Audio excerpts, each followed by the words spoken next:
What's up, everybody? Welcome to my channel. I am DJ, aka the Token Black Guy. If you're new here for the first time, hit that like button, subscribe button. Truly appreciate it. You know what time it is? We already watched The Flash. We did our review. Now it's time for the breakdown with New Rockstar. So, like I said before, I'm not the biggest Flash fan or scholar, so I know like the basic stuff about the Flash.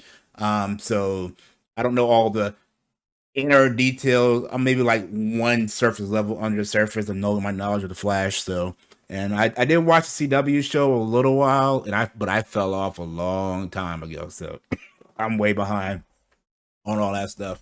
But we got Eric Voss, New Rockstar, to break it down for us, see the things we missed, and a lot of Easter eggs and stuff like that. But I probably missed. So this would be an enlightening one. And I don't know when I'm getting this video up, but if it's before 10 o'clock on Sunday night, check it out on Robert Storm tonight. Storm's Live. Here we go.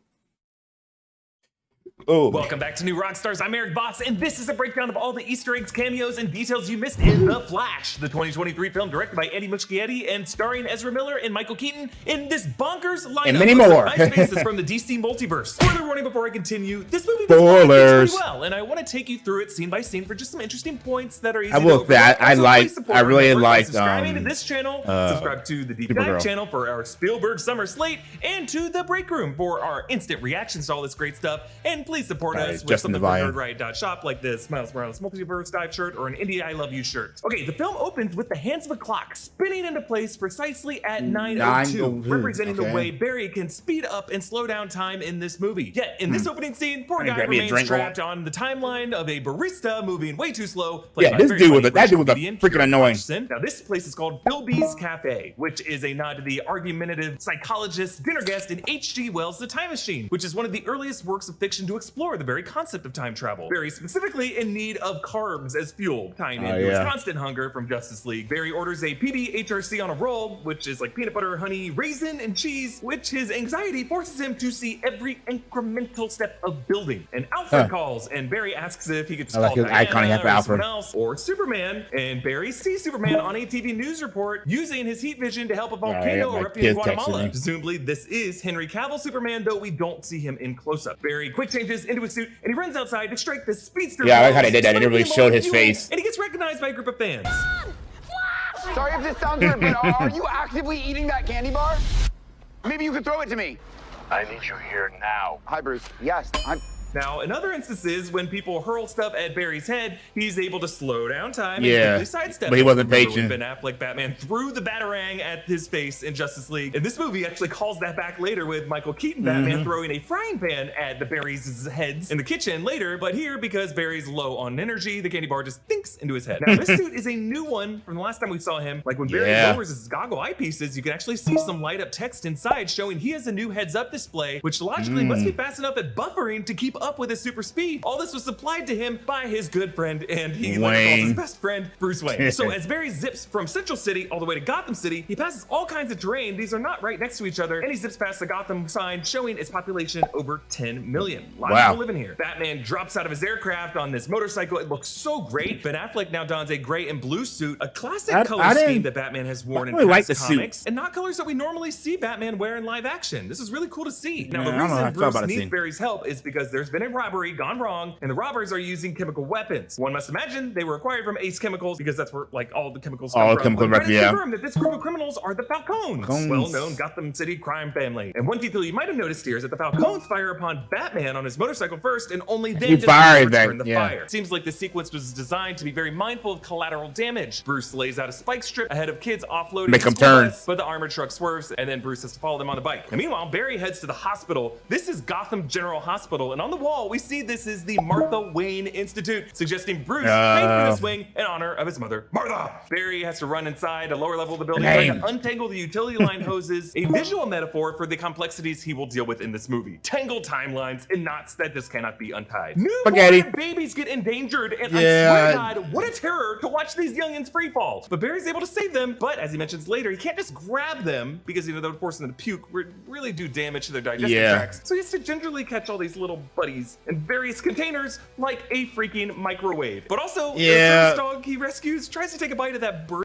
The thing with the microwave, and I think Robert Storm said is in his thing, and it's one of the first things I thought about. I was like, I didn't really like that scene. It's because yeah, I don't know, being a dad and everything. And there was a case where a girl put her baby in a microwave and killed her.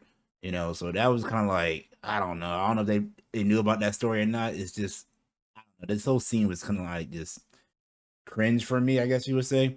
And it went on way too long. But Burrito anyways. he warms up to constantly carbo load and overcharge here. It's kind of a running joke in this movie that Barry always denies others from taking a bite of the snack food, including cameos by director Andy Muschietti, who later is the guy trying to take a bite of the hot dog. Now, there is an amazing long take where Bruce skids along the pavement, his toe that was pretty cable cool. severing the top off a taxi. He's able to grab the guy, and they almost drop the chemical weapons, but Diana arrives using First the lasso truth cameo. to grab all of them, leading to some amazing truth-telling, including Barry making some confessions about his sexual history. So back Yeah. home, Barry calls his dad Henry, now played by Ron Livingston, recast from Billy Crudup in Justice League due to some scheduling conflicts. Oh, Their I appeal didn't even trials notice will be that, the next honestly. day. And during this call, Barry disassociates and returns to the memory of their old neighborhood house, and Barry recalls the day Nora was killed and how they danced to this specific song that comes back throughout the movie. Young Barry wears a Scooby-Doo shirt, Scooby-Doo. Warner IP, but young Barry complains about his math assignment, which apparently is to come up with as many possible equations that can equal 24. Which That's is right. infinite. It is ridiculous because there is an infinite amount of ways you can get to 24. But another foreshadowing of his multiversal dilemma and how infinite journeys can lead to that same endpoint, the same 24-hour day that you can never change. Now, the reason Nora is left alone is that Henry has to go That back to the store and get a can of Spider-Verse tomatoes thing for the confirmed, spaghetti sauce called that a she canon wants. And event. because he never looked up when he got that can in the direction of the security camera, he doesn't have a valid alibi for the appeal later. This movie oddly comes down to spaghetti as a metaphor for everything. Yeah, Specifically, yeah, I know, yeah. Michael Keaton, Bruce Wayne, uses uncooked spaghetti noodles to demonstrate this movie's alternate take on multiverse logic. And of course, spaghetti, the recurring fuel for Barry and his younger self as they constantly have to carbo load, and the meal that his mother made that the house just smelled like. But interestingly, we never get a real answer as to who killed Nora Exactly, Allen. yeah, who did Instead, kill I her? guess there were robbers who were supposedly casing the house and waiting for Henry to leave and thought no one would be there and ended up stabbing her. Now, in the comics, Well, why Nora that Allen house was actually killed particular? by Reverse Flash, Eobard Thawne, who plays a much bigger role in the Flashpoint comics that is based on, though structurally, Barry's younger self,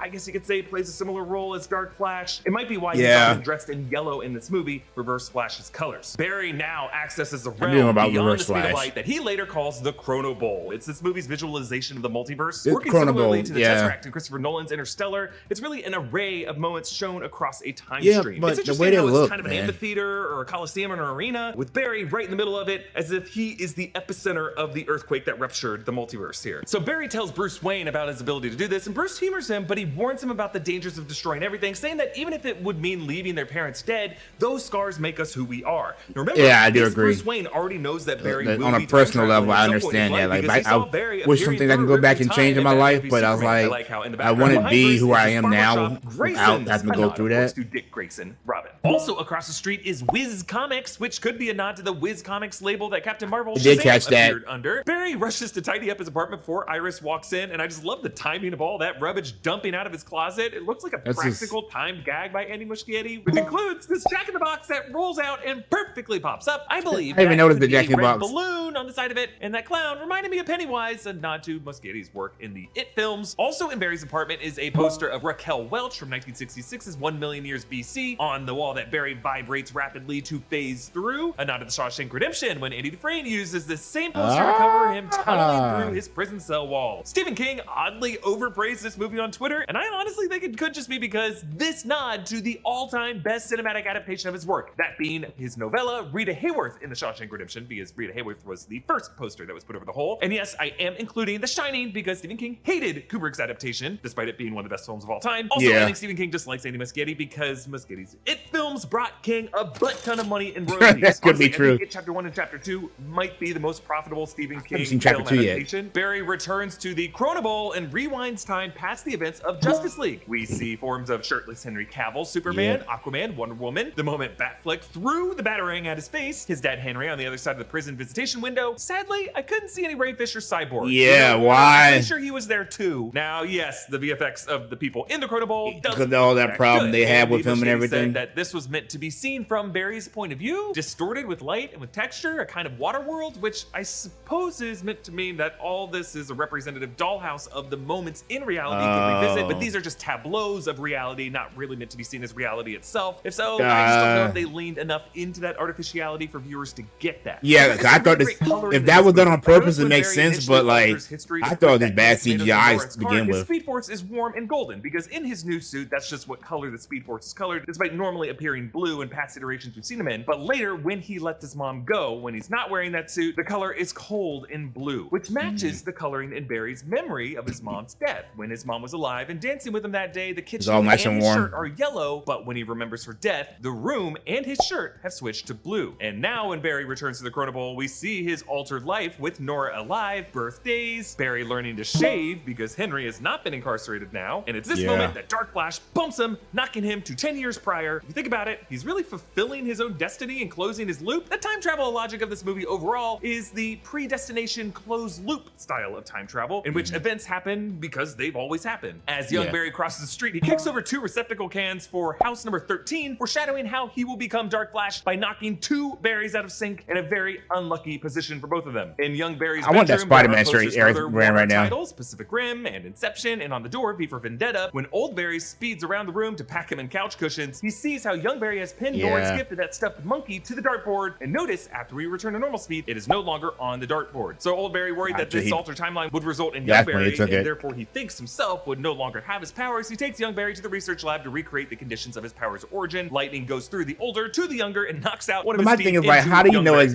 that's mouth. gonna work? Tooth representing the transition of power. This movie really uses young Barry's early discovery of his powers to give us the movie that a Flash origin movie would have been had Barry Allen not had to have been backdoored in Batman v Superman and in Justice League. And we really see how older Barry mentoring a younger Barry results in diminishing returns, intellectually a copy of a copy, not unlike Michael Keaton's film Multiplicity. And I feel like all the sloppy spaghetti nom-nom-nomming in this movie, Barry's nickname of Monkey was at least tangentially in the ether from this movie. Did you bring me a monkey? So Zod arrives with the same creepy broadcast as we saw in the 2013 Man of Steel film. Old Barry recalls how he did when the movie try to picks help up. during that battle of Metropolis when the World Engine began to terraform the city, and we see his goofy DIY suit, and he saves just one kid, really just by turning him away from seeing his dad die. Recalling that whole idea of save just one person from Justice League, and how during the Battle of Metropolis, Bruce Wayne also comforted a kid in Batman v Superman by turning her away from her dead parents in nearby rubble. Old Barry looked at the members of the Justice League, Victor Stone, just to see he's still playing football as number 82 for the Gotham City University team. Victor Stone also turned away from us in that photo. Diana in on the map. And we never see him. Arthur Curry finding his father Thomas Curry, Doesn't exist. Keeper, everyone's favorite live-action clone trooper, Tamora Morrison, making a cameo. Barry asks if his wife is the Queen of Atlantis, and Thomas looks back to see his wife, who isn't Nicole Kidman, but does look like she's about to say, "Heartbreak feels good in a place like Maine." We talk about how in this timeline, Eric Stoltz is Marty McFly in Back to the Future. It's a reference to how before Michael J. Fox played the role, Eric Stoltz was cast, and they shot huge portions of that movie before recasting Marty with Michael J. Fox. I forgot this about timeline, that. Eric Stoltz That's was why recast, they kept and young going back Barry's with roommate that. has a tattoo of Stoltz on his inner thigh. Okay, now And it's that all interesting to makes note sense. that I at one remember point, that Back to now. the Future director Robert Zemeckis was I attached to remember direct that. this movie. As with Back to the Future, especially Back to the Future Part 2, I watched really a thing on perfected Netflix all the about that blocking movie, and the VFX documentary. of doubling up an actor with a body double to share That a scene makes with sense himself, now. which he definitely built on in this movie. I'm sorry, now, we that- don't know if it's just the roommate's I was confusion criticizing or that this the being an Back to alternate the Future timeline, joke, but they do but say now that it Michael makes J. Fox sense. is in Footloose, which would be plausible because he was a big sitcom star in the 80s, but then they say Kevin Bacon was in Top Gun, which is also plausible because he would have been a big star in the 80s. And then they talk about the volleyball, the gay guys in the planes, which might be why Tom Cruise overpraised this movie when he saw it. But his roommate does get one reference saying, "I'm Batman," quoting the Michael Keaton version of Batman, and I guess that would have become a kind of catchphrase that he would have said a lot over the years. Now, relocated from the Nebworth house from the 1989 Batman film. Now, that mansion exterior was actually changed to a matte painting in 1992's Batman Returns, but I think this could just be another detail pointing to this being not quite Earth 89 from the 80s and 90s movies. Inside, Bruce does have a similar room with a collection of armor and weaponry as we saw in the 89 film, but in this film, the room has exterior windows with light pouring in, as opposed to it being just an inner room of the mansion. In the kitchen, Michael Keaton, Bruce Wayne, crawls out of a cupboard, a I didn't creepy like the background detail that intros feels like Muschietti playing homage to his shots of Pennywise and It. Our writer Gina pointed out, and I very much agree, that Keaton's Bruce in this movie is at least a subtle homage to the dude in The Big Lebowski, flip-flops, a cardigan, the long hair, and that perhaps all this movie's references are messages to Barry for things he needs to do, like the dude abides. And Barry just needs to just abide and not try to change his fate, which is also the lesson Marty McFly learns at the end of Back to the Future Part 3. Not the first Back to the Future. Marty absolutely changes his fate. And the whole thing is really a hilarious reflection on the commercial aspirationalism of the 1980s, and I love it. Bruce flings the frying pan, and young Barry dodges it in slow motion, just like Barry did with the Batarang in Justice League, but old Barry just gets whacked with everything. This is all set in Chicago's 250624, which is a reference to a time of day early in the morning when this song was written. Just another reference to time in this movie. Bruce uses uncooked spaghetti noodles to explain the alternate multiverse logic of this movie, as opposed to Avengers Endgame, which dealt with branch timelines. This movie poses that ruptures to the timeline. At these focal points, you end up on alternate life paths that had already been unfolding differently. That's why Eric Stoltz in the past, in the 1980s of this reality, was Marty McFly. A little detail: while Barry's mother Nora used canned tomatoes and freshly made pasta, Bruce uses store-bought dry pasta and a huge freaking brick of fresh Parmesan, which would have been more expensive, but he is a billionaire and an eccentric. The Barrys enter the Batcave, and Danny Elfman's music is swelling. We revisit the sweeping Art Deco designs of the cave interior, just these impractical cliffs of the Batmobile, as well as the lovely old school computer interface with Keaton's Bat computer with its roller ball scrolling mouse. After uncovering the Batmobile, young Barry finds a bag that laughs. A nod to the silk bag that Jim Gordon found on Jack Nicholson's Joker's dead body at the end of the '89 film. Yep.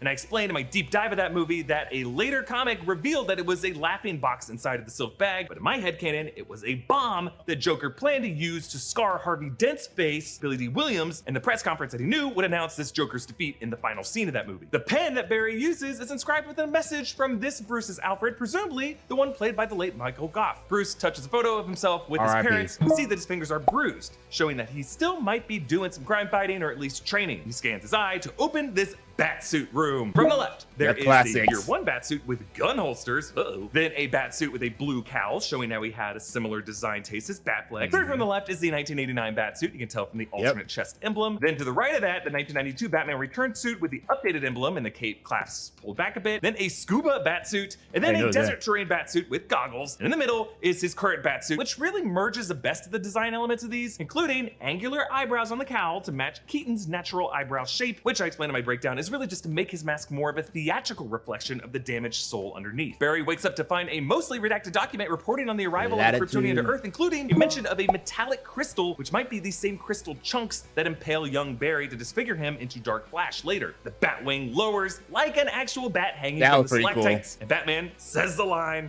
Yeah, I'm Batman. I'm Batman. Over his head, half the lights are burnt out, showing how little he's really kept up this Batcave, or at least no longer has an Alfred to help him with it. Later, when he calls back his other big line from the 1989 film, You want to get nuts? Let's get nuts. The ring of lights over his head is all illuminated, making the image of an angelic halo, perhaps a sign that this Bruce is destined to die at the end of this path in this timeline. They take the Batwing to Siberia, and Batman ejects as Elfman's theme just starts pumping, and the Batwing is framed in the light of the moon. Oh, I know that. That's Tim cool. Burton shot in the 1989 film that recreated the Bat signal. It's so great. They find the Kryptonian chamber, and young Barry says that's where you keep Superman and a big scrotum, which is kind of ironic given Kal-El's escape pod that left Krypton and Man of Steel was designed to look like a sperm cell to reflect Kal-El's possession of the full Kryptonian genetic codex, which we learned in this movie Kara has. Inside, they find an emaciated Kara Zor-El, Kal-El's cousin, weakened from the lack of access to Earth's sun. She wears this drab prison clothing with Russian lettering that translates to the most dangerous. They escape the guards, and they make it to this lift where Batman extends measuring tape from his crotch region. It kind of looks like 7 inches.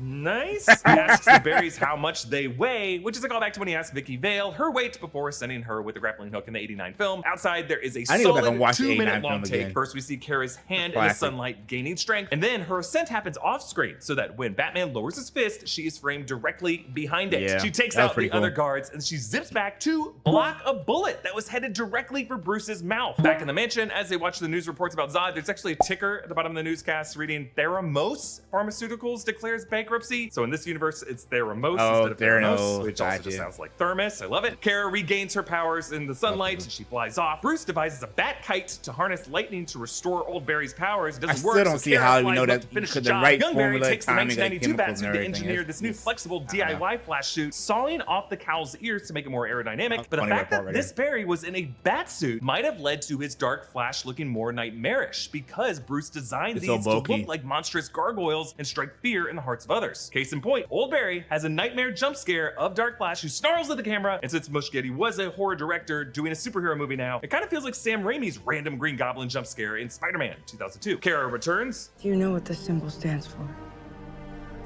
Supergirl means hope, right? A callback to Man of Steel when we learn the House of El Sigil translates to hope. And when they jet over to the desert, young Barry tries to turn his head in that 92 cowl. Just a running joke of the old batsuit designs making it impossible to turn your head. In addition to Michael Shannon returning as Zod in this movie, Angie Trey returns as Feora Ul, his Kryptonian second in command from the 2013 movie. Early in the battle, young Barry gets thought she was slashed across sexy. the face with that Kryptonian weaponry, this first instance of his disfigurement. Zod reveals to Kara that they intercepted Kal-El's pod and the infant did not survive. So from there forward, Kara is just dead set on killing Zod. Actually, if the Barrys wanted to avert her fate, they really should have intercepted earlier to keep her from learning that. Despite their Yeah. progress in this battle, it ends with Batman kamikazeing the Batwing into Zod's ship shield and Kara getting stabbed by Zod for trying to stop the world engine. So the Over and Barrys over re-enter the again. Chrono Bowl to try to fix this. And when they return, I like that they loop back precisely on the moment their past selves went boot to boot and dunked on all those Kryptonians, meaning that they were Cool side. preoccupied with this low-hanging fruit and they wouldn't have gotten in the way of themselves. But now Batman gets hit by the big Kryptonian and he tries to eject with the Batwing, but he's just sustained too many injuries and Kara doesn't make it either. This time when Bruce dies, Barry says, "We couldn't bring you back, could we?" And Bruce says, "You already did." did. And then he looks up, his body going still and lifeless. Perhaps he's looking into the beyond, all the spheres of the other universe soon also being brought back. Young Barry gets his arm impaled with Kryptonian metal shards and his body just heals around it, allowing him to weaponize these in this savage way. He loops back again and again and again, his body growing Yeah, more more and more, disfigured yep. until the Chrono Bowl just ruptured and Dark Flash appears, who we learn is a young Barry, aged countless years into the future after countless failures to fix things. Remember, earlier Barry said that some individuals in timelines were attracted to each other through destiny like magnets. Magnet, And now yeah. it appears like different universes magnetized to each other. We counted 5 different Chrono Bowls colliding here. The first is a black and white one showing George Reeves' Superman from the Old school 50s one. TV series Adventures of Superman. His stands are actually filled with the black-headed robot from season 1, episode 17, the Runaway Robot. At the center of that Chrono Bowl is an alternate Flash running in place, Jay Garrick, played by Teddy Sears Yep, from the I CW caught that Flash one. series when he played Jay Garrick from Earth 3, and we see he's wearing the Crimson Comet old school helmet. George Reeves was actually later portrayed by Ben Affleck in the 2006 film Hollywoodland, which has one of the most anxiety-filled moments I think I've seen in any movie, an incident that George Reeves actually experienced. Can I shoot you? Why would you want to do something like that? I've never seen that. So the bullet bounces off. Can I? If you did shoot me and the bullet bounced off it, it might accidentally hit someone else. Then this blue universe I've never here seen with that movie. Wow. the late Christopher Reeve Superman recreated with CGI, and at his side, was cool. Supergirl from the 1984 film played by Helen Slater. I think this would be less controversial to recreate Christopher Reeve like this if they just use archived footage of Reeve instead of puppeting him to make new gestures and expressions, but alas, then this golden Yeah, sphere you're right. showing the late Adam West Batman, and I think behind him you can see his retro 60s Batmobile, and then this green sphere with Nicolas Cage Superman, Yeah. long-haired, the same suit that he tried on in the famous 90s Tim Burton wardrobe test for Superman Lives, and here he's fighting a giant spider. This came from Kevin Smith's story when he was hired to write a version of the script. I've The heard this producer, story. John Peters, had some bizarre demands for him on how he wanted Kevin to write the Superman character. He's going 3 things. Okay, I said, all right. So 1, I don't want to see him in that suit. 2, I don't want to see him fly. And 3, he's got to fight a giant spider in the 3rd act. And I like how each of these spheres from outside look like stacks of celluloid film strips, kind of like we're peering backwards Yeah. into cinematic history. So young Barry sacrifices himself to erase Dark Flash from existence, and the multiverse all recedes, and Barry returns to the supermarket to put the canned tomatoes back, but on a high enough shelf, so that The Henry dad Allen's looks up. face would show up on that security camera, and he'd be exonerated. So Barry says goodbye to Nora by saying the full "I love you more, I love you first" phrase. This speedster finally able to beat his mom to the punch here. Outside the courthouse, the camera guy, whose hot dog gets stolen, is a cameo That's a by director character Okay. Andy Muschietti. And Barry, despite thinking he has returned to a restored fixed universe, the Bruce Wayne of this universe is George Clooney. Last seen in 1997's Batman and Robin. Now, this doesn't mean Barry is in that movie's universe, because that was technically Earth 89, which has some crazy Joel Schumacher production design that this universe doesn't seem to have. He's just in a side universe where Bruce just happens to be George Clooney and Aquaman just happens to be Jason Momoa, as we learn in this movie's post-credit scene. It ends with Barry's tooth falling out, which, you know, it's probably gonna fall out anyway from all that junk food the guy has to starve down to stay energized. Let me know your thoughts on this movie, and remember to subscribe to our new channel. That was a breakdown of The Flash by New Rockstars. A lot of stuff that I didn't catch, and some stuff that confirmed. I think the biggest thing was because I remember at first I was kind of like that whole Back to the Future joke. I was like, this is going on and on forever. But as soon as he said that guy's name, I remember now that if you watch a Netflix series called The Movies That Made Us, and they tell you basically the history of how our favorite movies became what they are. And one of them was Back to the Future. And I forgot that Michael J. Fox wasn't the original person. They had actually filmed a bunch of the movie with someone else, and then Michael J. Fox came in, and that's the actor that makes sense. That joke makes sense. Anyways, again, good breakdown by New Rockstars. Make sure you go to their channel and watch their check out their stuff. Until next time, guys. I'll see you when I see you. Peace.